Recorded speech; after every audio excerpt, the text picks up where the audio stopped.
நம்ம முதலமைச்சர் விஜயண்ணாவோட இன்னைக்கான மாற்றங்களை பார்க்கலாமா? நான் முன்னாடியே சொல்லியிருந்தேன், நம்ம சிஎம் விஜயண்ணாவோட ஆபீஸை ஃபர்ஸ்ட் ஃப்ளோர்ல இருந்து 10th ஃப்ளோருக்கு மாத்த போறாங்க அப்படின்னு. இப்போ அதுக்கான வேலைகள் எல்லாம் வந்து ரொம்ப தீவிரமா நடந்துட்டு வருது. எங்க மாத்த போறாங்க அப்படின்னா, தலைமைச் செயலகத்துக்கு பக்கத்திலேயே இருக்கிற நாமக்கல் கவிஞர் மாளிகையில் இருக்கிற 10th ஃப்ளோருக்கு மாத்த போறாங்க. அதுக்கப்புறம் ஜூலை 31 அன்னைக்கு நம்ம சிஎம் விஜயண்ணா போலீஸ் ஆபீசர்ஸ்க்கு அவார்ட் கொடுக்க போறாரு.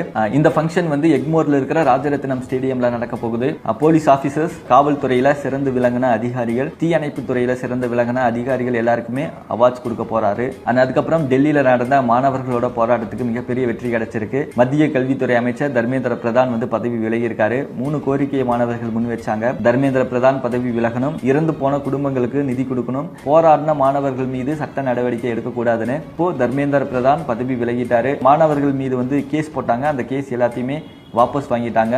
இன்னும் அந்த நிதி உதவி மட்டும்தான் தரல, அதையும் கூடிய சீக்கிரம் தந்துருவோம்னு சொல்லியிருக்காங்க. சிஜேபி வந்து போராட்டம் பண்ணிட்டு இருந்தாங்க இல்லையா, அந்த போராட்டத்தை வாபஸ் வாங்கியிருக்காங்க. செந்தில் பாலாஜி எங்க இருந்தாருன்னு தெரியல, திடீர்னு வெளியே வந்துட்டாரு. வெளியே வந்து இன்னைக்கு ட்ரிப்ளிகேன் போலீஸ் ஸ்டேஷன்ல சைன் போட்டாரு. சரி, சைன் போட்டு விட்டுருவாங்கன்னு நினைச்சா இல்ல, துருகி விசாரணை செஞ்சிருக்காங்க, கேள்விகள் எல்லாம் கேட்டிருக்காங்க. என்னதான் ஜாமீன் வாங்கினாலுமே கூடிய சீக்கிரம் வேற ஏதாவது ஒரு கேஸ்ல அரெஸ்ட் ஆக நிறைய வாய்ப்பு இருக்கு.